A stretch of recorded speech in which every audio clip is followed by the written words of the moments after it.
Hello viewers, আশা করি সকলে ভালো আছেন। কাইজু নং 8 এর গত এপিসোডে নতুন ডিফেন্স ফোর্সের মেম্বাররা তাদের নতুন মিশনে এবং সেখানে ইচিকাওয়া ও ফুরুহাশি মুখোমুখি হয় একটা হিউম্যানয়েড কাইজুর।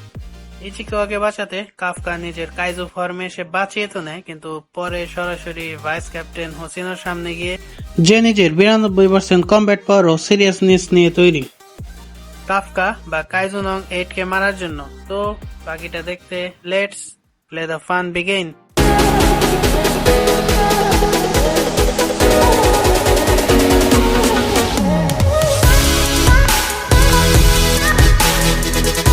হোসিনার প্রত্যেকটা অ্যাটাক কাফকাকে শুধু সারপ্রাইজ করছে, যেরকম ফাস্ট সেরকম মুভমেন্ট। কাফকা ডিফেন্ড করা ছাড়া তেমন কিছু করতেও পারছে না, আর করবে বা কিভাবে? হোসিনা তো আর তার শত্রু বা কোনো কাইজু না যে সে শক্তি দিয়ে একটা বসাই দিবে।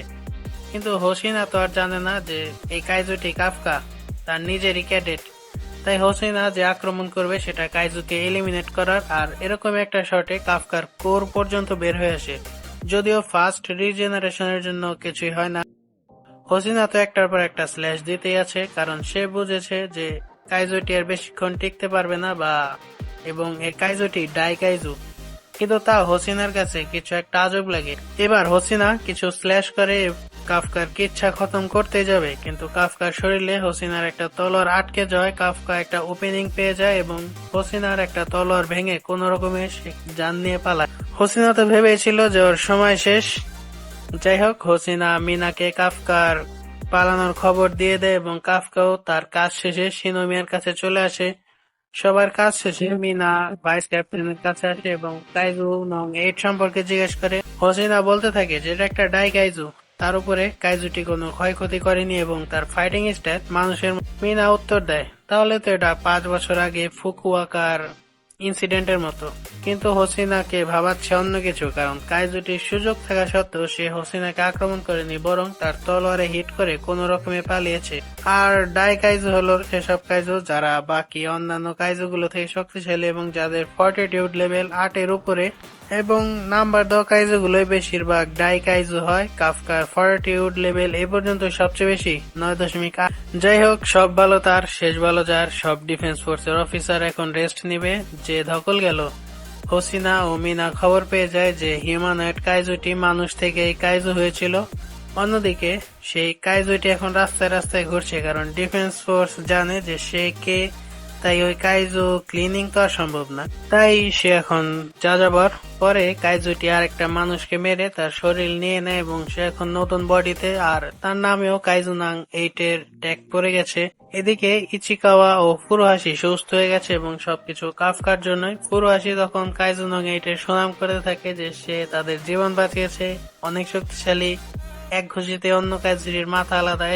আর নিজের প্রশংসা শুনতে কার না ভালো লাগে। কাফকারও সে দশা। ইচিকা ও ফুরুহাশি সুস্থ হলে তাদের জন্য সেলিব্রেশনের ব্যবস্থা করা হয় এবং ইজুমে সবার জন্য নিজে থেকে একটা স্পেশাল ট্রিট দেয়। আর এসব ইজুমের কাছে কিছুই না, অ্যান্টি কাইজু উইপন ম্যানুফ্যাকচার কোম্পানির একমাত্র উত্তরাধিকার বলে কথা।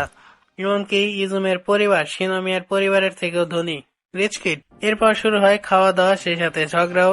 তারা নিজেদের মিশন নিয়ে একে অন্যের সাথে ঝামেলা করতে থাকে এবং দিন শেষে এটা ভালো, কারণ এভাবে তারা নিজেদের ল্যাকিংস গুলোকে ঠিক করতে পারে। কিন্তু কথাবার্তা শুনে মনে হয় যে ইজুমের সাথে তার বাবার হয়তো তেমন বনাবনি নেই। এবং অবশেষে কাফকা তার সম্মান পায়। কাইজুটি সম্পর্কে কিছু গুরুত্বপূর্ণ তথ্য দিয়ে সাহায্যের জন্য কাফকাকে ক্যাডেট থেকে অফিসার করা হয়। তাদের সময় ভালোই কাটে এবং পরের দিন কাফকা মিনার কাছ থেকে অফিসারের পদক পায় এবং সবকিছু ভাইস ক্যাপ্টেন হোসিনার রেকমেন্ডেশনের জন্য। কাফকা হোসিনাকে খুঁজতে গেলে দেখতে পায় যে হোসিনা প্র্যাকটিস করছে এবং আর কোনো কিছু না, বরং কাইজু নং 8 কে মারার জন্য। হোসিনা মূলত কাফকাকে মারার জন্যই নিজের গেম প্ল্যান সাজাচ্ছে, যাতে পরের বার তাকে কেটে টুকরো টুকরো করতে পারে, এবং এই বর্ণনা দিচ্ছে কাফকারের সামনে। সব ঠিকঠাক চললেও হয়তো বড় সড়ো ঝড় আসতে চলেছে, কারণ শহরের উপরে আকাশে অনেকগুলো ড্রাগন টাইপ কাইজু উড়ে বেড়াচ্ছে এবং সেগুলোর একটার পিঠে আরেকটা কাইজু দাঁড়িয়ে, এবং এটার যে লুক তাতে বোঝা যায় যে এটা কতটা পাওয়ারফুল, এবং এর শুরুতে ধ্বংসের কথা বলতে থাকে। তো এসব নিয়ে দেখা হবে পরের ভিডিওতে। টিল দেন, আল্লাহ হাফেজ and don't forget to kick the subscribe button.